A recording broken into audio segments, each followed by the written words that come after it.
A paz do Senhor Jesus. Seja muito bem-vindo ao canal Professor. É um prazer muito grande poder estar aqui novamente para falarmos um pouco mais sobre as lições da Escola Bíblica Dominical. Hoje nós temos uma pré-aula da lição de número 3, que traz por tema o livro de Juízes, pecado, arrependimento e libertação. Nossa terceira lição desse terceiro trimestre de 2021 e nós vamos fazer um breve comentário. Acredito que não será tão breve assim, mas será um comentário essencial para nós compreendermos algumas particularidades do livro de Juízes. E eu lhe convido a você assistir essa aula até o final. Tem muita coisa interessante. Não esqueça de deixar o seu joinha, de deixar o seu comentário aí embaixo para você fortalecer o vídeo, dar uma animada aqui no professor, tá bom? Porque isso ajuda muito a dar relevância para o vídeo, tá bom? E lembrando aos queridos irmãos e professores, alunos, que o material que será exposto aqui nesta noite, ou nesta oportunidade, estará disponível na sala dos professores. Se você ainda não faz parte da sala dos professores, no final deste vídeo, na descrição do vídeo, você pode clicar no link e você será redirecionado à sala dos professores e você pode solicitar o PDF, tá bom? Então, eu lhe convido a você ficar até o final desse vídeo e deixar o seu comentário, o seu like. E se não é inscrito, inscreva-se, tá bom? Nos dá essa força. Então, vamos à aula de hoje, que está magnífica.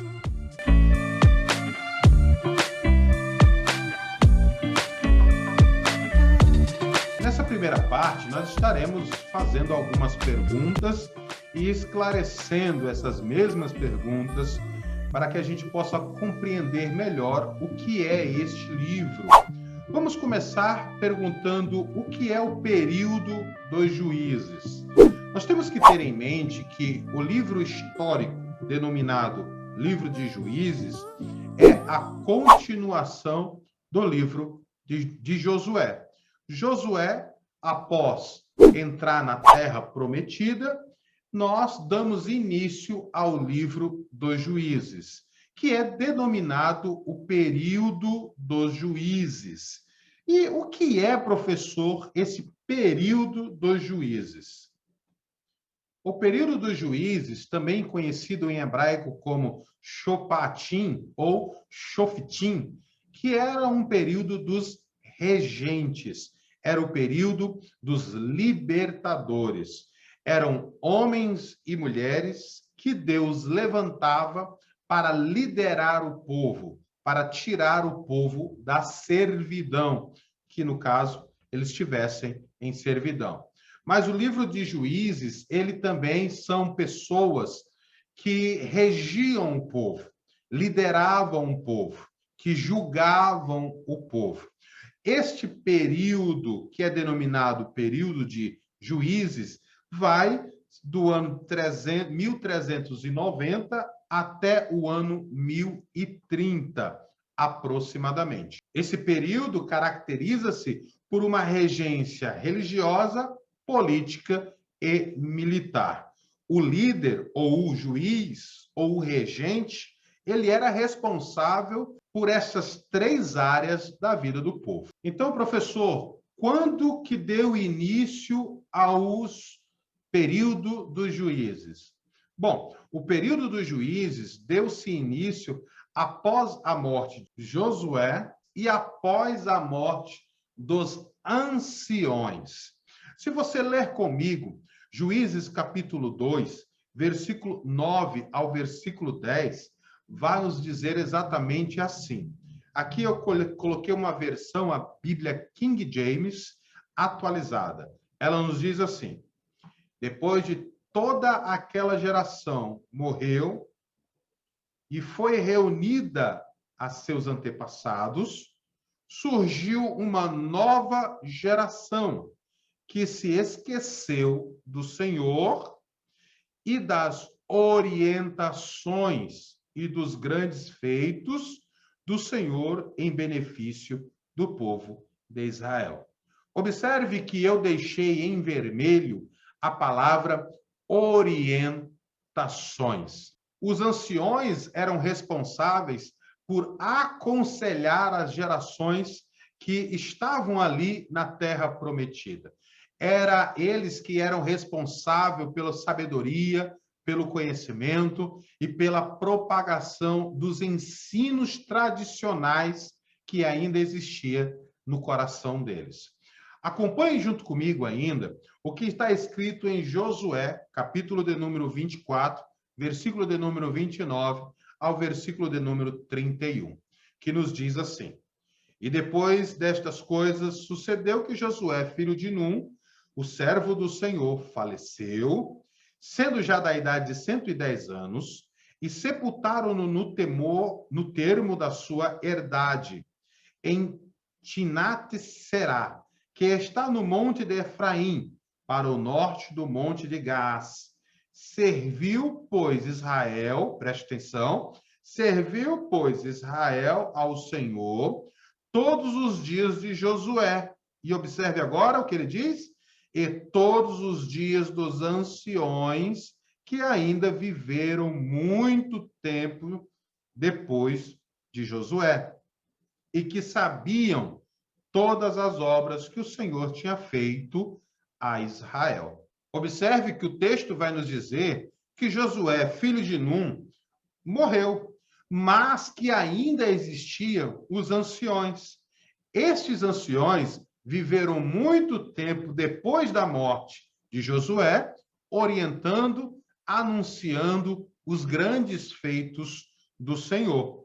E foi exatamente nesse período que os anciões morreram, que se levantou uma geração, como diz Juízes capítulo 2, versículo 9 e 10, que nós acabamos de ler, que está aí na sua tela, é exatamente onde entra esse período, que se levantou uma geração que não conhecia ao Senhor. Foi logo após a morte desses anciões. Não havia mais ninguém que conhecia as obras do Senhor. Os anciões eram tão importantes que não era só o povo hebreu, o povo de Israel que possuía anciões. Já era uma prática em considerar palavras de sabedoria vinda dos anciões já de outras nações. Mas a primeira vez que os anciões aparecem para o povo hebreu, para o povo de Israel,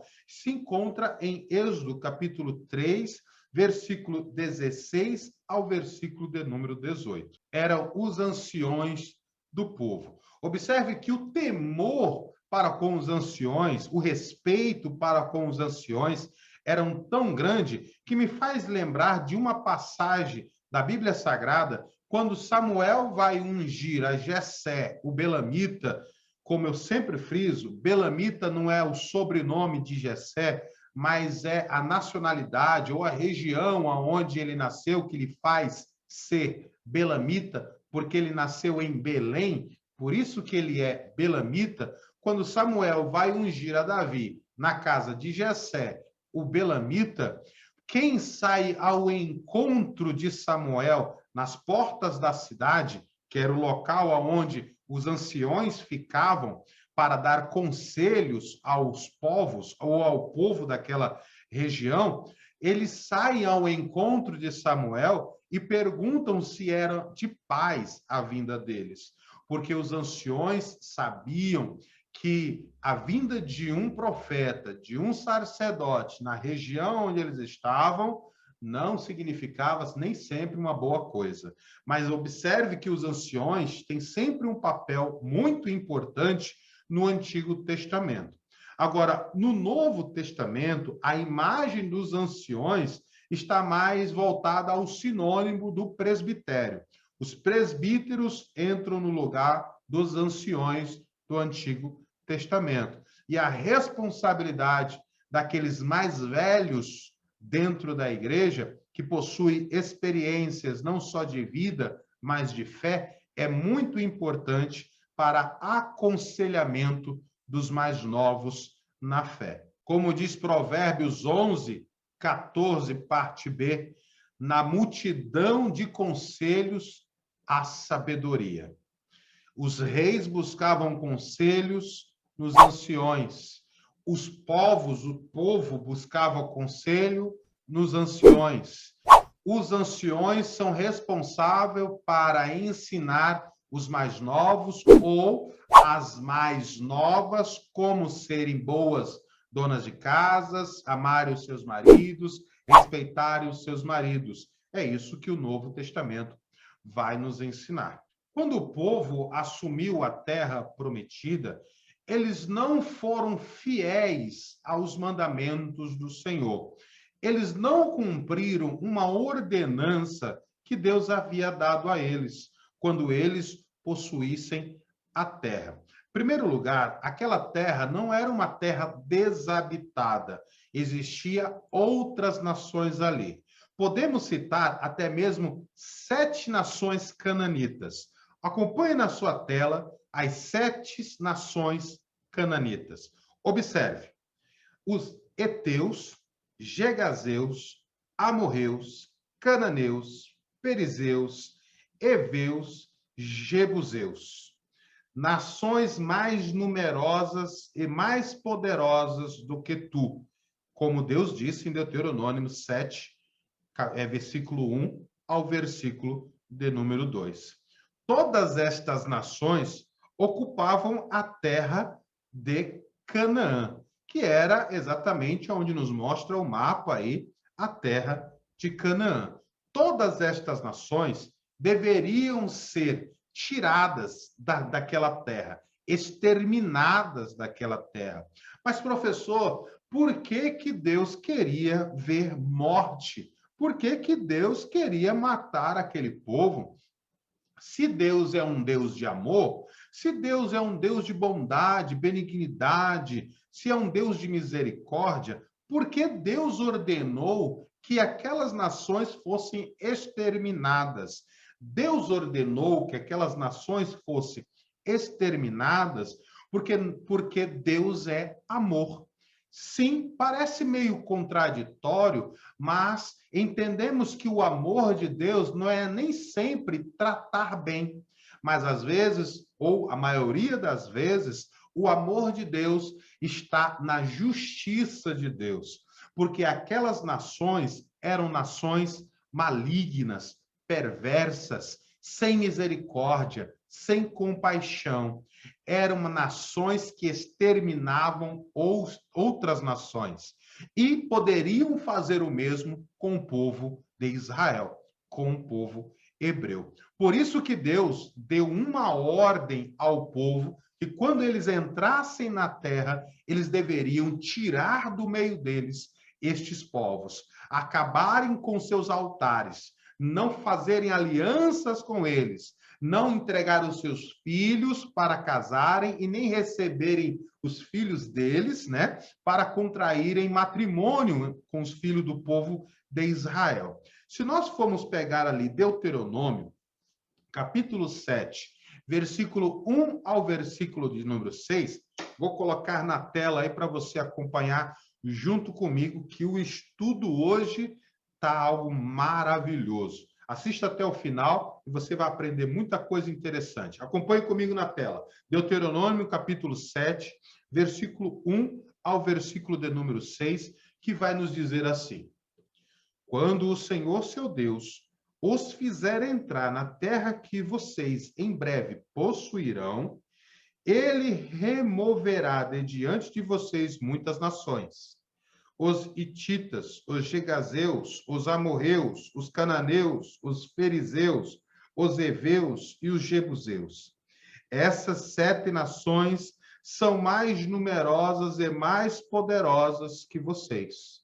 Quando o Senhor, seu Deus, entregá-las em suas mãos e vocês as conquistarem, destruam-nas completamente Olha que Deus está falando, destruam-nas completamente, não façam tratados, nem tenha pena delas. Não se unam a elas por meio de casamentos, não deem seus filhos, suas filhas em casamento aos filhos delas, nem tomem as filhas delas como esposa para seus filhos, pois farão seus filhos se afastarem de mim para adorar outros deuses. Deus já estava sabendo o que iria acontecer. Deus é onisciente. Então a ira do Senhor arderá contra vocês e o destruirá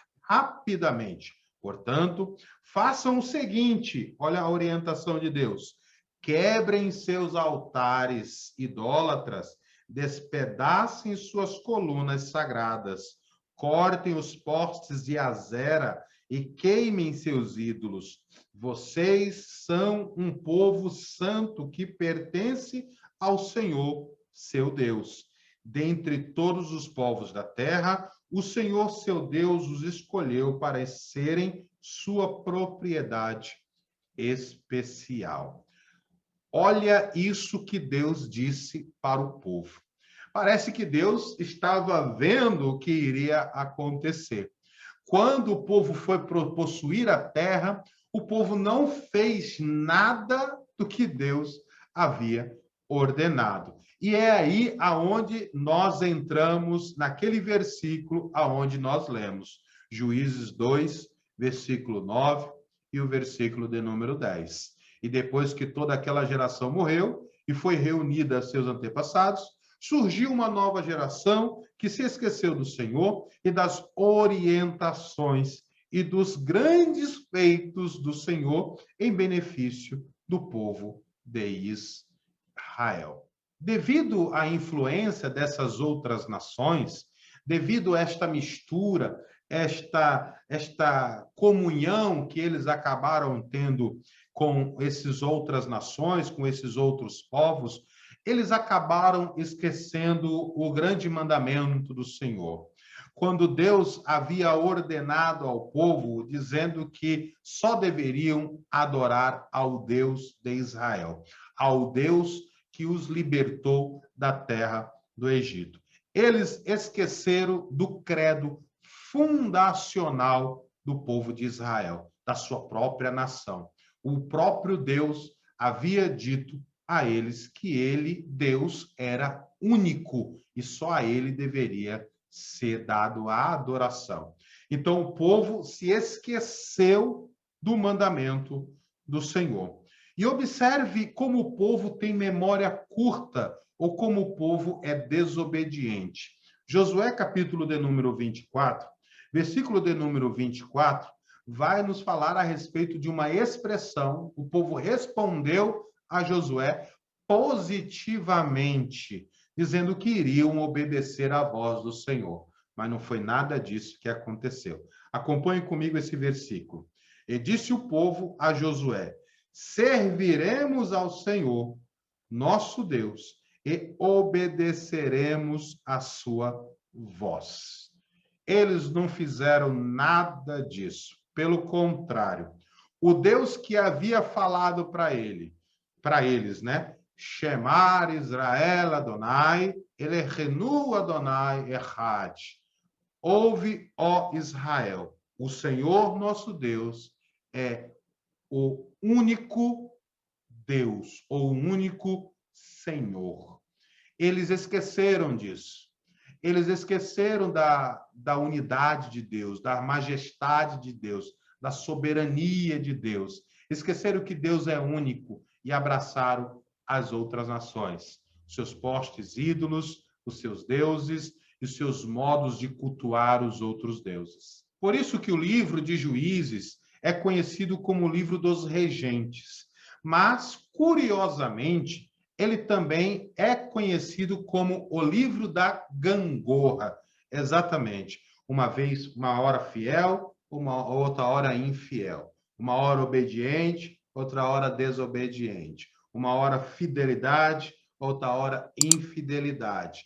Havia sempre esse círculo vicioso na vida do povo de Israel. Uma hora estava na sua terra, outra hora estava em cativeiro. Uma hora fazia o que era mal aos olhos do Senhor, outra hora fazia o que era bom aos olhos do Senhor. Por isso que este livro, ele é conhecido como o livro dos regentes, ou o livro dos juízes, ou o livro da gangorra, da instabilidade do ser humano, mostrando a fragilidade do ser humano e a incapacidade do ser humano de se autossalvar.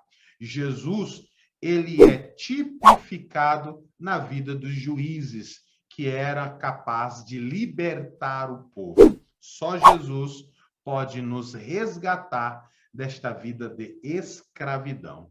Quando nós lemos o livro de Juízes, nós podemos perceber pelo menos 3 propósitos que se destacam em todo o livro. Acompanhe comigo aí na sua tela. O primeiro deles é mostrar que Deus está disposto a punir os transgressores.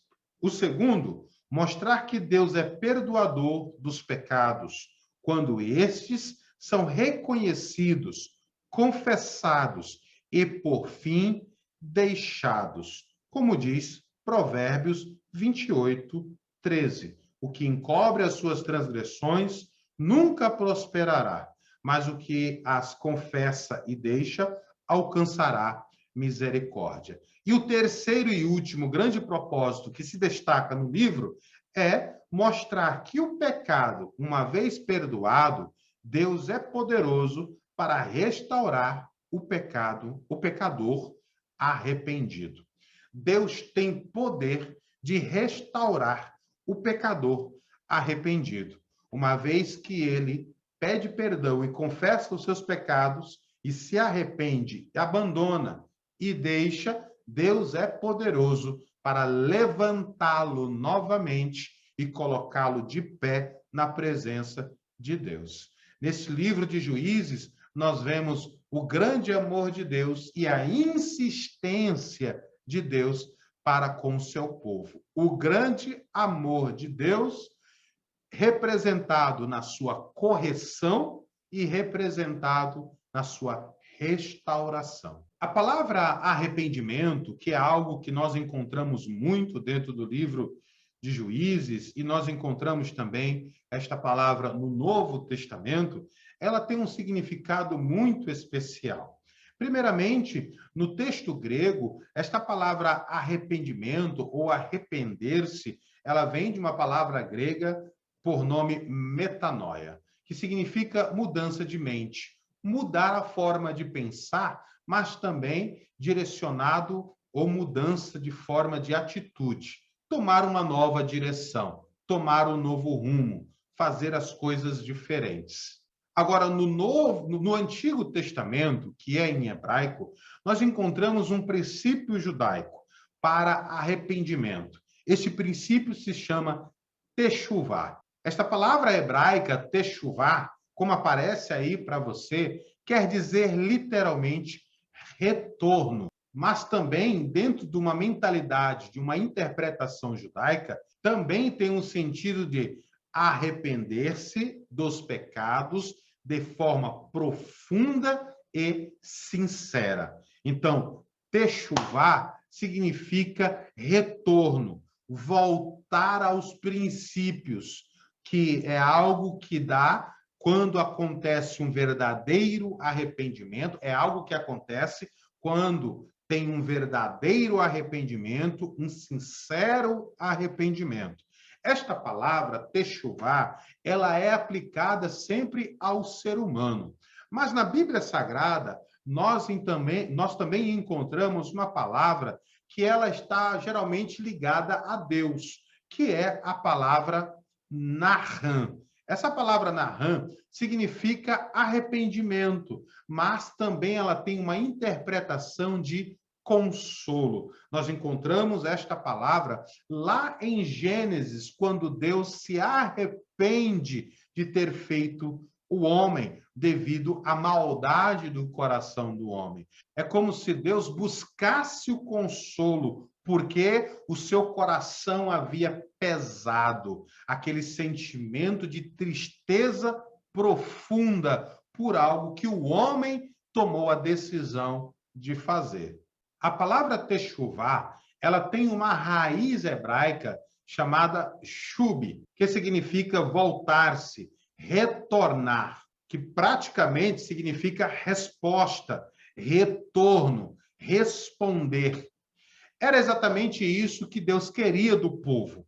Deus queria que o povo retornasse à fidelidade, com sinceridade, com fidelidade, com retidão diante de Deus. Deus queria que o povo realizasse o techuvá, o retorno, o arrependimento profundo e sincero dos seus pecados. Mas é isso que nós não encontramos no livro de Juízes.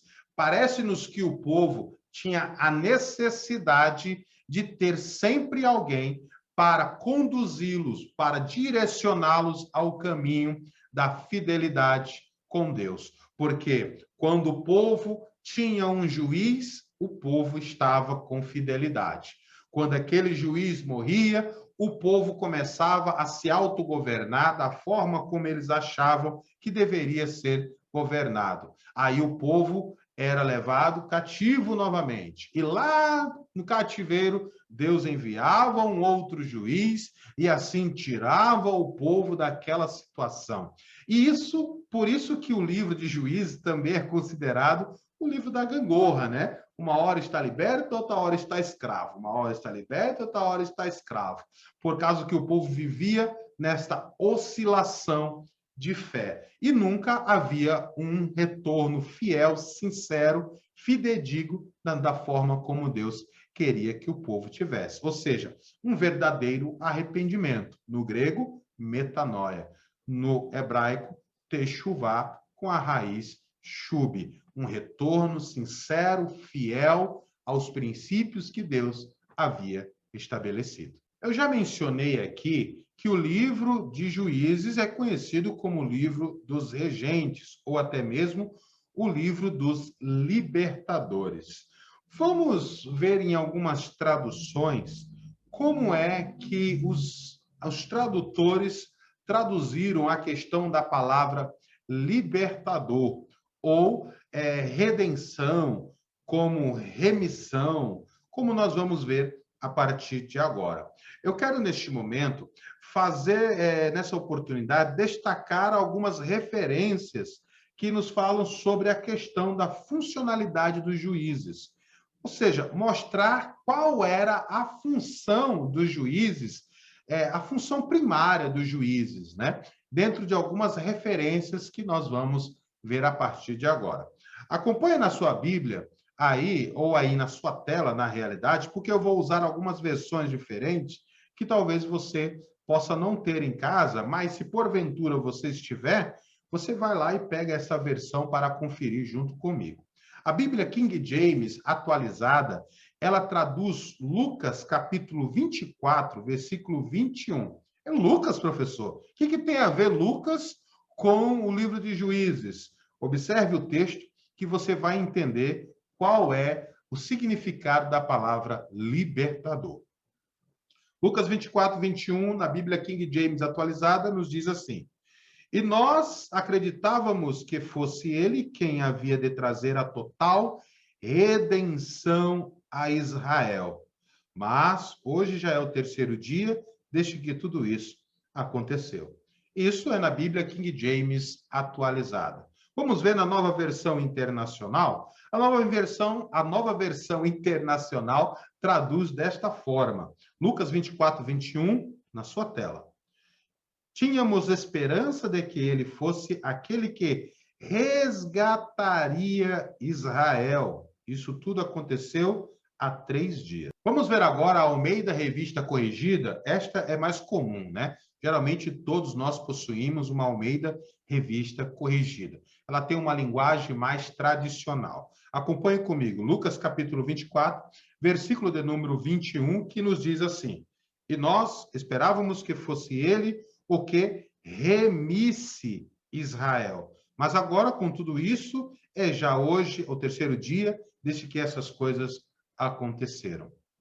Vamos ver agora na Almeida Corrigida Fiel, né? Que vai nos dizer assim: e nós esperávamos que fosse ele o que remisse Israel. Observe que ele traz a mesma palavra da Almeida Revista Corrigida, remisse Israel. Mas agora, sobre tudo isso, é já hoje o terceiro dia desde que essas coisas aconteceram. Praticamente a mesma versão da Almeida Revista Corrigida. Vamos colocar aqui agora a Bíblia de Jerusalém, a Bíblia Católica. A Bíblia Católica. Não se espante, ela traz algo também bem interessante. Observe o que ela diz. Nós esperávamos que fosse ele quem havia de restaurar Israel. E agora, além de tudo isso, é hoje o terceiro dia que essas coisas sucederam. O que nós podemos ver aqui é que esta mentalidade de libertador, esta mentalidade de juiz, esta mentalidade de regente, sempre fez presente na vida do povo. Mas, professor, o que quer dizer, então, a palavra libertador? É isso que nós vamos ver a partir de agora. Qual era a visão de um libertador dentro do judaísmo? Observe uma coisa. A cultura judaica, ela não surgiu apenas dentro do judaísmo após a subida do cativeiro, mas ela já vem com um acúmulo social ao longo do tempo, de gestos, pensamentos, atitudes e tradições. Tradições estas que foram formadas e foram dando formas dentro da tradição judaica. Mandamentos de Deus, orientações de Deus, conselhos de Deus, tudo isso se tornaram cultura judaica ou tradição judaica. Dentro dessa mentalidade judaica, quando se fala de um libertador, a mentalidade judaica não tem propriamente dito a palavra libertador, mas sim a palavra Hamashia. Talvez você agora já até conseguiu conectar aí as ideias sobre esta palavra, Hamashia. Pois é, esta palavra Hamashia tem a sua raiz na palavra Shafat, que por sua vez dá origem à palavra hebraica Sefer Shofitim. Sefer Shofitim, que tem a sua raiz hebraica Shafat, que por sua vez significa julgar, executar o julgamento, decidir, castigar, condenar, vingar e governar. A palavra Mashiach, que é a expressão para Hamashia, que tem o sentido de Mashiach, é a palavra hebraica para Messias. Todo judeu, quando olha para o livro de Juízes, eles enxergam todos os juízes como um Mashiach, ou como um Hamashia, como um ungido. Ungido, que significa aquele que foi ungido para salvar, aquele que foi ungido para libertar. Dentro da mentalidade e cultura judaica, para os judeus, eles creem em 16 Hamashia, ou seja, Jesus seria o 16º Hamashia, o 16º juiz, o 16º ungido. Por quê? Porque dentro da perspectiva judaica, o Hamashia, o juiz, o regente, o libertador, aquele que estava ali para julgar, ele não só julgava, mas como ele tinha o poder e a capacidade de libertar o povo da escravidão, da opressão. Este é um dos motivos pelos quais os judeus não reconheceram Jesus como um Hamashia, ou como um Machia, como um ungido. Por quê? Porque o povo judeu estava vivendo sob o domínio romano, e Jesus não trouxe de imediato esta libertação. Este foi um dos motivos da rejeição judaica de Jesus. Então, quando olhamos para o livro de Juízes, nós olhamos para todos os Ramachias, para todos aqueles que eram consagrados, separados, ungidos para libertar o povo. Você pode até procurar na Wikipédia, que é um dos grandes fontes de consulta, não é 100% fiel, né? Existem alguns erros, principalmente de escritas dentro da Wikipédia, né? Existem muitos erros que precisam ter um pouco mais de atenção para que não cometam erros de transliteração ou erros de tradução. Então, se você for procurar dentro da fonte de pesquisa da Wikipédia, que é a enciclopédia livre, você vai encontrar a palavra Mashirá, né? Mashirá, que é Moshirá, que é a tradução mais próxima do que o nosso comentarista colocou na nossa revista, e que, por sinal, significa ungido. Ou seja, dentro da mentalidade judaica, estes libertadores eram ungidos por Deus, separados por Deus para libertar o povo. E, por fim, o grande rei, como eles chamam, né? O grande rei, eles chamam Melech HaMashiach, ou seja, o rei Messias, que é o último grande juiz que ainda, dentro da concepção judaica, virá. Algo muito interessante também, que dentro dos nomes de Deus, ou melhor dizendo, dentro dos epitetos, que são os apelidos que são dados a Deus, porque Deus tem o seu nome e Deus tem epitetos. Ou seja, o que é epitetos? Professor, o senhor está todo técnico hoje. Não, eu não estou todo técnico hoje, né? Estou tentando te explicar a forma correta do significado das palavras.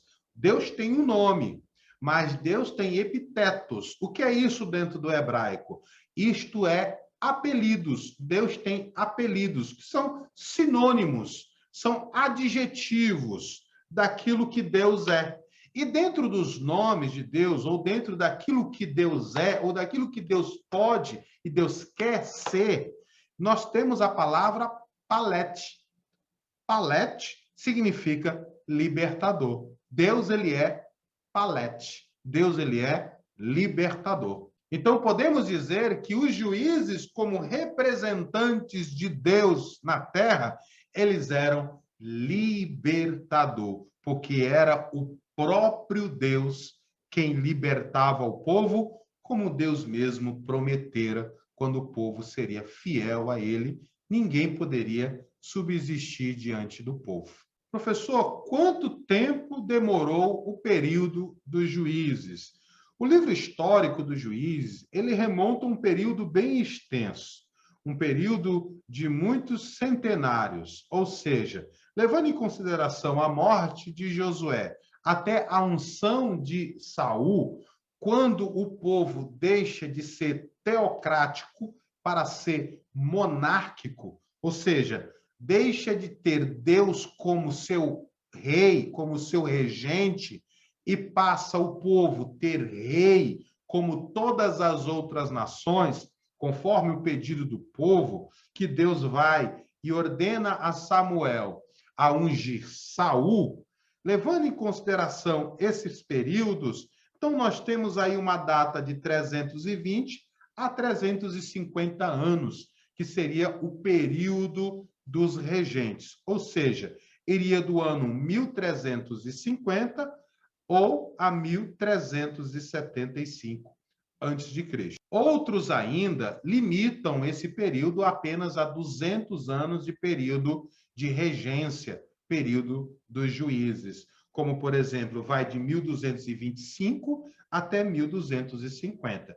Esta informação você vai encontrar na Enciclopédia Bíblica e Teológica e Filosófica do Russell Norman Champlin, na página 638. Eu quero lembrar a você que todas essas informações e todo este conteúdo em PDF estará disponível na sala dos professores, onde você pode levar para a sala de aula e poder dar uma explicação mais preenchida para os seus alunos e até mesmo trazendo conhecimento, esclarecendo dúvidas para sua sala de aula. Você pode usar o nosso material sem nenhum problema.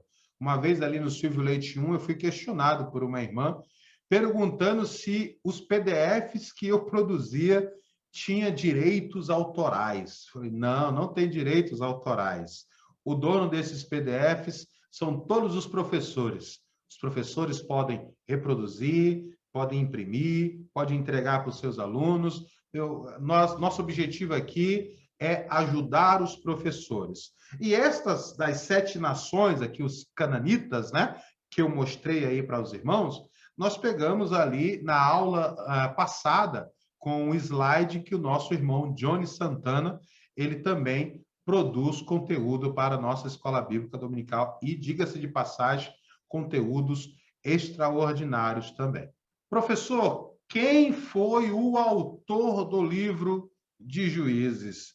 Esta é uma pergunta muito difícil de se responder. Sim, é uma pergunta muito difícil de ser respondida, porque não sabemos quem escreveu o livro de Juízes.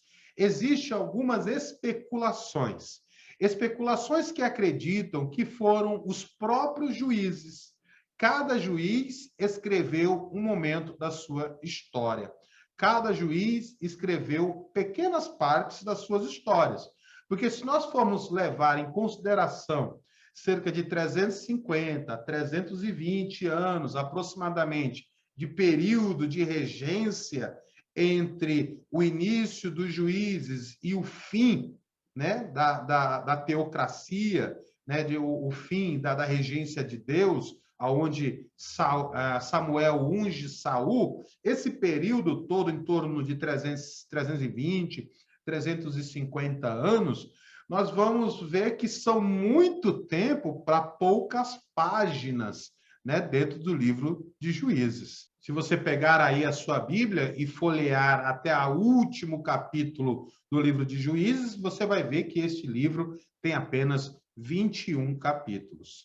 Então, o que nós podemos ainda entender é que o autor, que por mais que seja anônimo, não se mostrou, não se identificou no livro, mas ele não teve a preocupação de gravar pequenos detalhes, mas ele, como se ele fizesse um grande resumo de tudo aquilo que aconteceu durante todos esses períodos.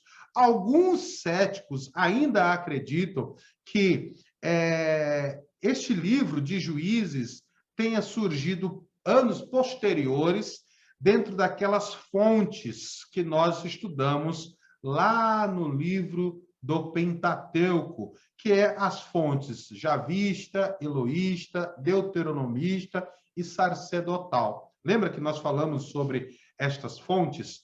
Alguns céticos acreditam que o livro de Juízes seja fruto destas fontes futuras, né, que surgiram logo depois. Agora, nós temos algo bem interessante. Dentro de um documento judaico, nós temos o Talmud. Dentro do Talmud, o Talmud considera Samuel como escritor do livro de Juízes. Ele considera que Samuel foi o escritor do livro de Juízes.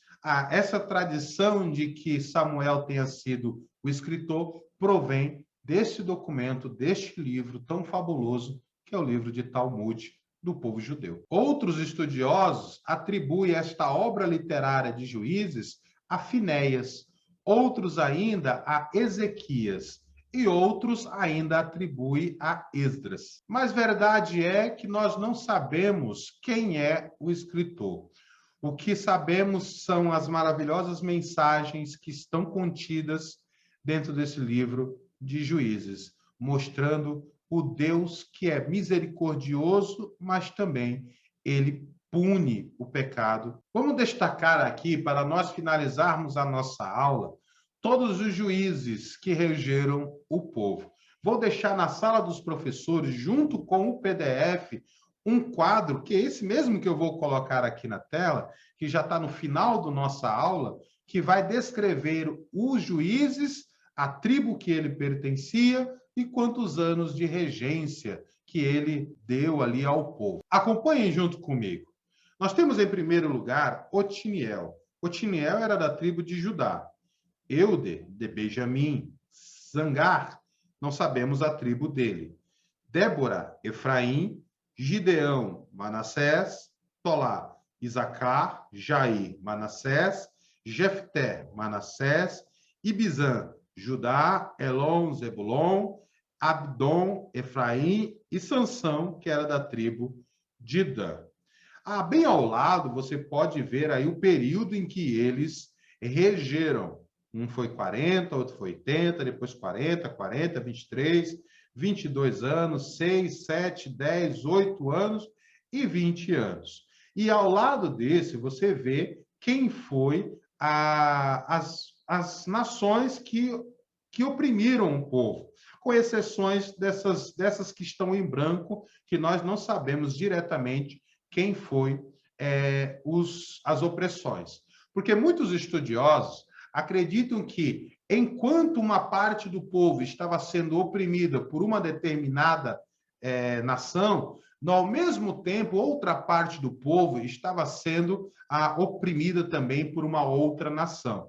Acredita-se também que juízes se levantaram no mesmo período juntos para libertar ambas as partes das tribos que estavam sendo saqueadas, que estavam sendo levadas em cativeiro como escravos. Não em toda a nação de uma vez, mas pequenas partes das tribos que eram atingidas por opressores diferentes. É isso aí, ficamos por aqui, chegamos ao final da nossa aula. Eu espero que você tenha gostado. Foi uma aula bem rápida, mas foi uma aula que podemos aprender muita coisa interessante. Eu me vejo no próximo vídeo, na próxima aula, onde nós iremos falar sobre o livro de Ruth. Você não pode perder essa aula. Se você não é inscrito no nosso canal, inscreva-se em nosso canal. Nos ajude aí a continuar crescendo. Eu lhe agradeço pela sua inscrição e peço que você compartilhe essa aula com outros alunos, outros professores, tá bom? E Deus te abençoe. Deixe seu comentário aí embaixo, dá um up aí no nosso vídeo, tá bom? Paz de Cristo Jesus, nos vemos na próxima aula. Fique na paz de Cristo Jesus.